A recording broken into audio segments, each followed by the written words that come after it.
Hello guys, welcome to our YouTube channel. आज की इस वीडियो में हम बात करने वाले हैं आप किस तरह से फसल बीमा योजना का फॉर्म भर सकते हैं उसके बारे में। तो सबसे पहले आपको आना है इस लिंक पे। ये लिंक मैं आपको डिस्क्रिप्शन में दे दूंगा। उसके बाद आपको यहाँ पे CSC कनेक्ट पे क्लिक कर देना है। फिर थोड़ा सा लोडिंग होके आपके सामने कुछ इस तरह से इंटरफेस आ जाएगा। फिर आपको यहाँ पे इस एप्लीकेशन पे क्लिक कर देना है और आपके सामने कुछ इस तरह से इंटरफेस आ जाएगा। सबसे पहले आपको यहाँ पे आपका स्टेट सिलेक्ट कर देना है और यहाँ पे ये प्रधानमंत्री फसल बीमा योजना वाला ऑप्शन यहाँ पे उसमें से यहाँ पे आपको टिक कर देना है और सबमिट पे क्लिक कर देना है। फिर आपके सामने कुछ इस तरह से इंटरफेस आ जाएगा। आप यहाँ पे न्यू एप्लीकेशन का फॉर्म भर रहे हैं, इसलिए आपको यहाँ पे एप्लीकेशन फॉर्म पे क्लिक कर देना है। फिर आपके सामने कुछ इस तरह से आपका एप्लीकेशन फॉर्म आ जाएगा। सबसे पहले आपको यहाँ पे आपकी बैंक डिटेल्स देनी है। यहाँ पे आप अपनी बैंक की डिटेल्स दो टाइप से दे सकते हैं, एक RPC कोड से और दूसरा बिना RPC कोड से। अगर आपने यहाँ पे नो पे सिलेक्ट किया तो आपको यहाँ पे सबसे पहले आपका बैंक का स्टेट देना है। उसके बाद आपको यहाँ पे उसका डिस्ट्रिक्ट देना है। यहाँ से आपको आपका बैंक का नेम सिलेक्ट कर देना है और उसके बाद आपको यहाँ पे आपका बैंक का ब्रांच नेम देना है। ब्रांच नेम देने के बाद आपको यहाँ से आपका अकाउंट टाइप सिलेक्ट कर देना है। आपका अकाउंट सेविंग है या फिर लोन का है वो यहाँ से सिलेक्ट कर देना है। उसके बाद आपको यहाँ पे आपका सेविंग अकाउंट नंबर देना है। आपका यहाँ पे सेविंग अकाउंट नाम इसलिए आया है क्योंकि आपने यहाँ पे सेविंग अकाउंट सिलेक्ट किया है।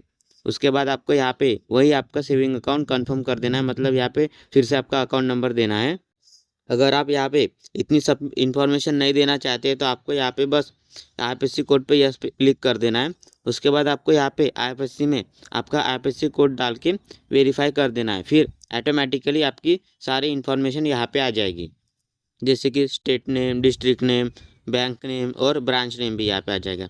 फिर आपको यहाँ पे आपके अकाउंट की डिटेल्स देनी है। सबसे पहले आपको यहाँ पे आपके अकाउंट टाइप में से आपका अकाउंट सेविंग है या फिर लोन का है वो सिलेक्ट कर देना है और यहाँ पे आपको आपका अकाउंट नंबर देना है। और अकाउंट नंबर देने के बाद आपको यहाँ पे वही अकाउंट नंबर यहाँ पे कंफर्म कर देना है। अकाउंट नंबर यहाँ पे देने के बाद आपको यहाँ पे cheque bank details and continue पे क्लिक कर देना है। फिर आपके सामने कुछ इस तरह से इंटरफेस आ जाएगा। आपको यहाँ पे नीचे स्क्रॉल कर देना है और आपके बैंक अकाउंट के हिसाब से आपकी यहाँ पे कुछ इन्फॉर्मेशन आ जाएगी। फिर आपको यहाँ पे फार्मर की डिटेल्स देनी है। सबसे पहले आपको यहाँ पे अपने बैंक पासबुक के हिसाब से आपको आपका नाम यहाँ पे देना है और उसके बाद आपको यहाँ पे अपने आपके आधार कार्ड के हिसाब से यहाँ पे आपको आपका नाम देना है। हमने पिछले साल भी यहाँ पे फसल बीमा योजना का फॉर्म भरा था, इसलिए यहाँ पे हमारी कुछ डिटेल पहले से ही आ गई है। फिर आपको यहाँ पे आपका आधार कार्ड नंबर देना है। आधार नंबर देने के बाद आपको उसे वेरीफाई कर देना है और थोड़ा सा लोडिंग होके आपका आधार कार्ड यहाँ पे वेरीफाई हो जाएगा। फिर यहाँ पे आपकी फार्मर ID यहाँ पे आ जाएगी और फिर आपको यहाँ पे आपके कोई भी रिलेटिव्स का नाम देना है, जैसे कि सन ऑफ, डॉटर ऑफ या फिर वाइफ ऑफ। इनमें से कोई भी एक ऑप्शन यहाँ पे सिलेक्ट कर सकते हैं आप। अगर आपने यहाँ पे सन ऑफ वाला ऑप्शन सिलेक्ट किया तो आपको यहाँ पे आपके रिलेटिव नेम में से आपको आपके फादर का नाम देना है और उसके बाद आपको यहाँ पे आपका मोबाइल नंबर देना है और मोबाइल नंबर देने के बाद उसे वेरीफाई पे क्लिक कर देना है। फिर इस तरह से आपके सामने मोबाइल नंबर वेरिफिकेशन का ऑप्शन आ जाएगा। आपको यहाँ पे ये कैप्चा डाल देना है और वेरीफाई पे क्लिक कर देना है। फिर आपने जो मोबाइल नंबर दिया था वहाँ पे एक OTP आएगी। OTP आपको यहाँ पे फिल कर देना है। OTP फिल करने के बाद आपको यहाँ पे सबमिट पे क्लिक कर देना है।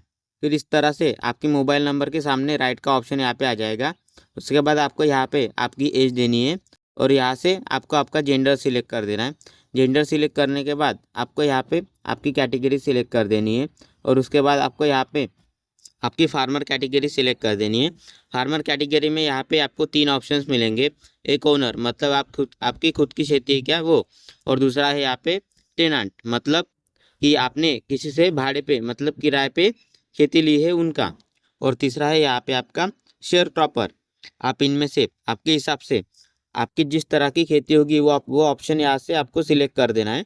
उसके बाद आपको यहाँ पे फार्मर टाइप में से आपकी खेती स्मॉल या फिर मार्जिन या फिर अदर में है तो आपको यहाँ से वो ऑप्शन सिलेक्ट कर देना है। फिर आपको यहाँ पे आपके रेजिडेंशियल एड्रेस की कुछ डिटेल्स देनी है। सबसे पहले आपको यहाँ पे आपका स्टेट देना है।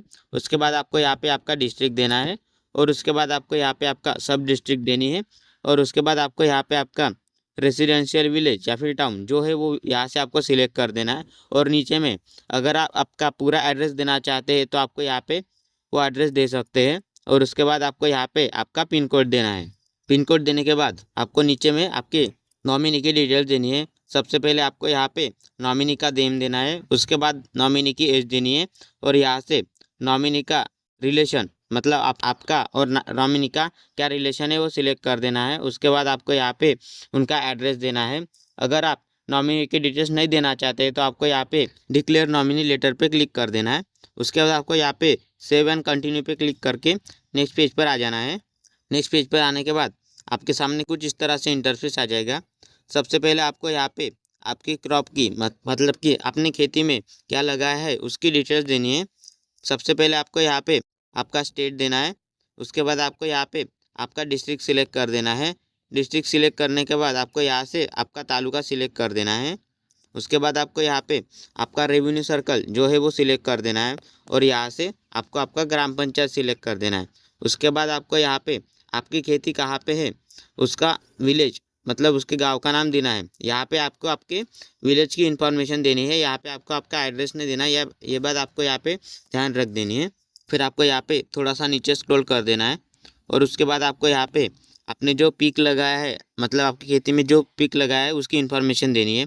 अगर आपने यहाँ पे कोई मिक्स में पीक लगाया है तो यहाँ पे आपको मिक्स क्रॉपिंग पे क्लिक कर देना है। उसके बाद आपको यहाँ पे सिलेक्ट नंबर ऑफ क्रॉप में से आपने जो पीक लगाया है वो सिलेक्ट कर देना है। और उसके बाद आपको यहाँ पे शोविंग डेट मतलब आपने आपका पिक कब लगाया था उसकी डेट देनी है। और उसके बाद आपको यहाँ पे डिफाइन रेशियो में आपने वो पिक कितनी जगह पे लगाए उसकी इन्फॉर्मेशन देनी है। और अगर आपने कोई भी मिक्स पिक नहीं लगाया तो आपको यहाँ पे मिक्स क्रॉपिंग के ऑप्शन पे इस बॉक्स पे कोई भी टिक नहीं कर देना है, उसे खाली छोड़ना है। फिर आपने आपके खेती में जो पिक लगा है उसकी इन्फॉर्मेशन देनी है।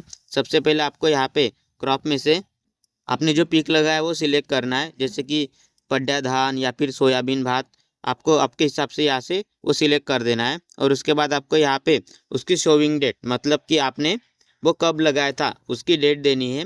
डेट देने के बाद आपको यहाँ पे ओनरशिप में आपकी खेती ओनर मतलब आपके खुद की है या फिर टैलेंट में है या फिर शेयर क्रॉपर में है या फिर मिक्स में है वो यहाँ से आपको सिलेक्ट कर देना है। और उसके बाद आपको यहाँ पे आपका सर्वे नंबर मतलब कि आपका गट नंबर देना है। और उसके बाद आपको यहाँ पे आपका खाता नंबर जो है वो यहाँ पे आपको खाता नंबर देना है। और उसके बाद आपको यहाँ पे वेरीफाई पे क्लिक कर देना है। उसके बाद आपका इस तरह से यहाँ पे नाम आ जाएगा। फिर आपको यहाँ पे टिक कर देना है। फिर थोड़ा सा लोडिंग होकर इस तरह से यहाँ पे एक बॉक्स आ जाएगा। आपको यहाँ पे सबमिट पे क्लिक कर देना है। और उसके बाद आपको यहाँ पे ऐड क्रॉप और सर्वे नंबर फॉर इंश्योरेंस पे क्लिक कर देना है। फिर इस तरह से यहाँ पे कोई ऐड हो जाएगा। अगर यहाँ पे ऐड करते हुए आपसे कोई मिस्टेक हो गई तो आपको यहाँ पे एक्शन में यहाँ पे क्रॉस का बटन दिख रहा होगा, यहाँ से आप ये इसे डिलीट भी कर सकते हैं और फिर से एडिट करके यहाँ पे उसे ऐड कर सकते हैं। उसके बाद आपको यहाँ पे थोड़ा सा नीचे स्क्रॉल कर देना है और यहाँ पे आपको आपके कुछ डॉक्यूमेंट्स अपलोड कर देने हैं। सबसे पहले आपको यहाँ पे आपका बैंक पासबुक अपलोड कर देना है। बैंक पासबुक अपलोड करने के लिए आपको यहाँ पे चूज फाइल पे क्लिक कर देना है और आपने आपके बैंक पासबुक की PDF या फिर फ़ोटो जहाँ पे भी रखी हो वो यहाँ से सिलेक्ट करके आपको यहाँ पे उसे चूज़ कर देना है। चूज़ की हुई फ़ोटो आपको यहाँ पे नीचे में दिख जाएगी, आप उसे क्लिक करके ओपन करके भी देख सकते हैं। फिर आपको यहाँ पे अपलोड पे क्लिक कर देना है। उसके बाद आपको यहाँ पे इस तरह से डॉक्यूमेंट अपलोडेड सक्सेसफुली का मैसेज आ जाएगा। उसके बाद आपको यहाँ पे आपके लैंड के रिकॉर्ड्स मतलब कि आपका 7/12 और नमूनाट आपको यहाँ पे अपलोड कर देना है। अपलोड करने के लिए आपको यहाँ पे उसे चूज़ फाइल पे क्लिक करके आपने वो फाइल जहाँ पे भी रखी हो वहाँ से सिलेक्ट करके यहाँ पे उसे अपलोड पे क्लिक कर देना है। उसी तरह से आपको यहाँ पे शोविंग सर्टिफिकेट उसे भी आपको यहाँ पे अपलोड कर देना है। सभी डॉक्यूमेंट्स यहाँ पे अपलोड कर देने के बाद आपको यहाँ पे प्रीव्यू पे क्लिक कर देना है और आपको यहाँ पे अपने भरे हुए पूरे फॉर्म को चेक कर देना है। यहाँ पे अगर कोई मिस्टेक हो तो आपको यहाँ पे बैक आके उसे एडिट कर देना है और उसके बाद उसे सबमिट कर देना है।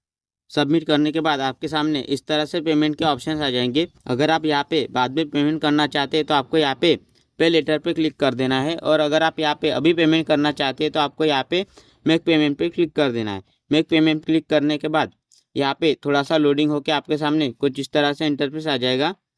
आपको यहाँ पे आपके ID का पासवर्ड डाल के उसे वैलिडेट पे क्लिक कर देना है।